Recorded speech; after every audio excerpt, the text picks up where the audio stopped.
Comment suis-je devenu dominicain? Alors, pour répondre à la question, je pourrais adopter une perspective plutôt courte ou une plutôt longue. Et j'opterais pour la seconde, puisque ma vocation me semble de s'intégrer dans ce qu'a été ma vie, depuis que je suis même enfant. Je suis un bébé boomer, et puis à l'époque, les garçons pensaient à devenir prêtres ou devenir religieux. Même si plusieurs ont connu par la suite des crises de foi profondes et ont abandonné la foi, il n'a pas été pour moi de cette manière-là. Au contraire, j'ai toujours été à l'aise dans le milieu de l'Église. En fait, j'étais un croyant qui portait et qui porte encore des questions. Des questions, quelquefois, peuvent prendre l'allure de doute, mais j'avais l'impression que je pourrais trouver des réponses ou aller plus loin dans la foi. Et j'ai eu cette chance, lorsque j'étais au secondaire, à l'époque, on parlait du collège classique, de rencontrer des professeurs qui m'ont présenté des auteurs passionnants pour le jeune que j'étais. Commencer par Teilhard de Chardin, qui a cette belle vision de toute cette évolution du monde, alors qu'un jeune s'interroge sur le sens de sa vie, sur le sens du cosmos, qu'on remet en question le rapport entre la foi et la science. Bien, on te présente une figure comme celle de Teilhard de Chardin, qui te dit que le monde a un sens, que ce monde est voulu, désiré de Dieu, et d'une manière qui, à mon avis, est compréhensible à quelqu'un qui a un esprit plus ou moins scientifique. Ensuite, ça a été aussi des textes fondamentaux comme ceux du pape Paul VI sur, par exemple, le développement des peuples, Populorum Progressio. C'est un appel extraordinaire de ce pape à l'implication, un appel pour la justice, un texte enthousiasmant. Et je dois dire que le jeune que j'étais quand j'avais 16, 17, 18 ans, et j'avais cette conviction que je pouvais être chrétien, porter mes questions, trouver un lieu où c'était possible d'en débattre et aussi un lieu où il était possible de s'engager pour changer le monde. Alors, c'était l'époque aussi des grands rassemblements avec Martin Luther King. Tout était possible. Alors, je ne sentais pas une contradiction entre ce désir de changer le monde, comme tout jeune peut vouloir le faire, et mon appartenance à l'Église, le fait d'être chrétien. Évidemment, ce désir de suivre le Christ, peut-être dans le sacerdoce ou même la vie religieuse, m'a amené, après mes études, à un essai dans une communauté religieuse, et ça n'a pas fonctionné. Ça n'a pas fonctionné pour toutes sortes de raisons. D'abord, ce que j'étais à l'époque aussi, mais l'Église, je parle de cette ouverture, a connu des moments de grande instabilité. Alors, ce n'était pas toujours évident de saisir le projet d'une communauté dans laquelle j'aurais voulu m'insérer. Alors, tout simplement, ce que j'ai fait, je me suis mis au boulot avec ma formation de statisticien. Alors, j'ai travaillé pendant 9 ans à Bell Canada. J'ai enseigné les statistiques à l'Université McGill. Alors, j'étais un matheux, mais le questionnement toujours était présent. Qu'est-ce que je veux faire de ma vie? Et je dois dire que la première réponse à cette question m'est venue dans mon milieu de travail. J'ai rencontré des collègues exceptionnels. Je dois dire en passant que j'ai été très heureux dans mon travail. J'ai rencontré des gens qui non seulement réussissaient bien au niveau de leur carrière, mais je les regardais aller avec leur famille, soit la manière dont ils éduquaient leurs enfants, les valeurs qui les habitaient, ou encore la manière dont ils s'occupaient de leurs parents. Et j'étais très impressionné par ces personnes, mais en même temps, je remarquais qu'il leur manquait ce que j'appelle la foi, qu'il leur manquait l'espérance. Tu te donnes à ta famille d'une manière très généreuse, mais qu'est-ce qui arrive à la mort? Qu'est-ce qui arrive s'il y a des maladies? Je trouvais malheureux qu'ils ne soient pas habités par cette lumière qu'apporte l'espérance, qu'apporte la foi. Dominicain, on a bien cité cette phrase de Saint Dominique qui dit « Que vont devenir les pécheurs? » Alors pour moi, la question ne s'agit pas simplement de se situer dans l'ordre du jugement dernier, mais déjà, dans la vie actuelle, la foi apporte une lumière. La foi nous conduit même à un certain bonheur humain. Et je sentais derrière cette constatation de ce manque d'espérance un appel pour moi, hein, d'essayer d'être témoin de cette espérance qui m'habite. Et en même temps, j'ai rencontré des amis, des religieux, des des bénédictins, des jésuites même, ce qui est un peu paradoxal, qui proposent d'entrer chez les dominicains. Mais les dominicains, je ne les connaissais pas du tout. Je ne connaissais aucun dominicain. Et je veux dire que l'impression que j'avais d'eux était plus ou moins favorable, même plutôt négative. Alors pour moi, les bâtisseurs de l'Église au Canada, c'était les Jésuites, les Récollets, les Sulpiciens. Les Dominicains sont arrivés sur le tard. Les Dominicains, c'est un peu des ergoteux. C'est des gens qui discutent de problèmes, qui enseignent à l'université, le beau vase dans le salon, auquel il faut faire attention. Mais je dois dire que j'ai vite changé d'idée quand j'ai commencé à les connaître. Et ça a été simplement par des lectures. Et je dois dire que c'est là que je peux dire que j'ai été séduit. Et j'utilise vraiment le mot « séduit ».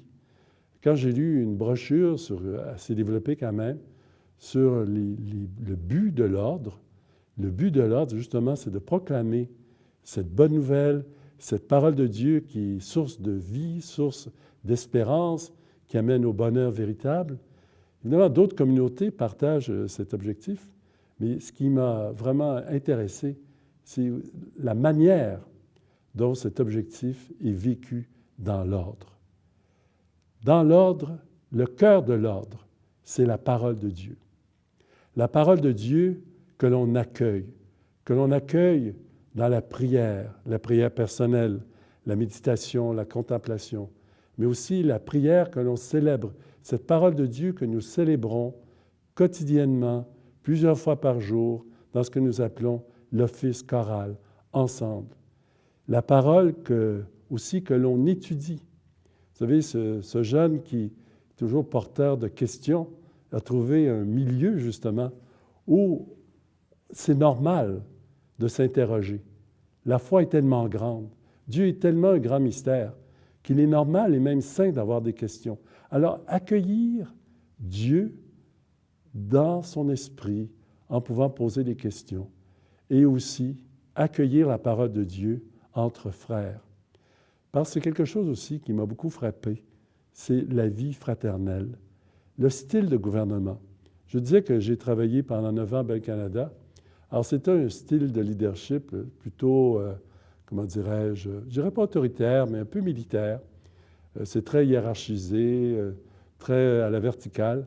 Alors que je suis dans un ordre où tous les frères, on part au gouvernement selon ses responsabilités. Nous avons des chapitres, des élections. Et c'est justement un signe de notre, je dirais, de notre identité, cette manière de nous gouverner. Mais j'ai découvert aussi quelque chose de fondamental à l'ordre, c'est la miséricorde. Je citais déjà Saint-Dominique, que vont devenir les pécheurs. Et le projet de Dominique est un projet basé sur la miséricorde. Non seulement la miséricorde de Dominique, mais celle de Dieu, qui veut que tous les hommes, toutes les femmes aient la vie en plénitude. Quand j'étais au noviciat, j'avais lu un article de Bernanos, où Bernanos se disait que Saint-Dominique aurait pu être un Saint-Vincent de Paul. De fait, quand il était étudiant et que sévissait une famine, il avait vendu ses livres pour que les pauvres, les gens qui étaient affamés, puissent trouver de quoi se nourrir. Mais Saint-Dominique a été habité cette compassion de ces gens qui souffraient de malnutrition, qui étaient affamés, mais il a été pris de compassion vis-à-vis des personnes qui avaient soif d'un sens à leur vie. Il voyait aussi des gens qui erraient, qui empruntaient des sentiers qui ne menaient à rien. Alors, il était habité, justement, comme je le disais, par cette passion de Dieu pour rassembler ses enfants. Et je trouve que lorsqu'on entreprend un projet de vie, de vocation, et puis surtout quand on y réfléchit après à peu près moins de 30 ans, mais presque 30 ans, la miséricorde. La miséricorde que l'on accueille, la miséricorde qu'on reçoit de Dieu et de ses frères, mais cette miséricorde aussi que l'on annonce. Alors, je peux dire que entrer dans l'ordre, évidemment, ça a été un apprentissage. Ce n'est pas toujours évident d'entrer dans une communauté, un changement de vie autour de 35 ans. Mais comme je dis, avec la miséricorde de Dieu, mais surtout, j'ai trouvé un milieu qui, en fait, correspondait à ce que je m'étais imaginé. Mais j'irai encore plus, j'ai été, et je suis encore, toujours surpris par la grandeur et la beauté de l'ordre. Il ne s'agit pas d'être prétentieux, il ne s'agit pas de nier nos limites, nos problèmes, nos difficultés, mais quand même, l'ordre va fêter dans 2 ans, dans 1 an, son 8e centenaire, et l'ordre a donné à l'Église, à l'humanité, des hommes, des femmes exceptionnels. On pense à des grands penseurs, Thomas d'Aquin, Albert le Grand, mais aussi des femmes remarquables comme Catherine de Sienne, des artistes comme Fra Angelico, des témoins de la foi, des martyrs. Nous avons une communauté dominicaine au Japon et nous avons célébré les martyrs de tous ces frères qui ont donné leur vie. On rencontre des prédicateurs, le Père Lataste, qui s'est fait le prédicateur de la miséricorde, en particulier auprès des femmes qui étaient en prison. Alors, je trouve la grandeur de l'ordre et je le trouve aussi en rencontrant des frères. D'abord, les frères partagent cette passion. Que l'on soit au Japon, que l'on soit au Rwanda, Burundi, que l'on soit au Canada, en France, je trouve des frères qui me stimulent moi-même dans ma vocation parce que je les sens habités par cette passion d'accueillir et d'annoncer la parole de Dieu. Et ensuite aussi, j'ai rencontré dans ma vie ce que j'appelle des saints. J'ai rencontré le père Claverie, évêque d'Oran, qui a été assassiné. Il était un homme de l'Évangile. Ce n'est pas pour rien qu'en Algérie, on a voulu le faire disparaître. Mais j'ai eu la chance de le rencontrer, de le connaître. Et puis, je rencontre quotidiennement des frères ici, dans mon couvent où j'habite, qui j'en suis convaincu, sont des saints. La vie religieuse dominicaine est une voie vers la sainteté, c'est-à-dire cette pleine réalisation en Dieu. Et je trouve ça fantastique. Alors, comme je dis, j'ai près de 30 ans de vie religieuse, mais je suis encore, dans un certain sens, profondément, dans une découverte de ce qu'est l'ordre. Évidemment, j'aimerais que l'ordre poursuive sa vie et sa mission ici au Canada. La situation de l'Église, de la foi au Québec en particulier, est dans un sens difficile. On vit une période de transition où on a l'impression quelquefois où l'Église sera presque marginalisée au Québec. Quel sera l'avenir? Je ne sais pas. Mais tout ce que je sais, c'est qu'il y a encore une nécessité, et même une nécessité encore plus grande, que cette parole de Dieu, cette parole de vie, soit proclamée. Cette parole de miséricorde. Il me semble que ce dont notre monde a besoin est justement une parole de bonté, une parole qui relève, une parole qui ouvre des horizons. Et je dirais que c'est ma fonction comme prieur provincial, ce que je suis maintenant, déjà depuis quelques années et pour encore presque 4 ans, justement avec mes frères, de repenser notre présence ici en cette terre du Québec, au Canada également. Nous essayons de revitaliser notre présence au Canada anglais pour que nous soyons fidèles à l'appel qui est le nôtre, qui est celui de proclamer la parole de Dieu. Et je pense que notre manière de le faire est encore pertinente. Et je me permettrai de citer un texte de Jean-Claude Guilbeault, un penseur français. C'est une courte citation, et je crois qu'elle correspond très bien à ce que nous sommes et à ce que nous voulons être. Et je le cite.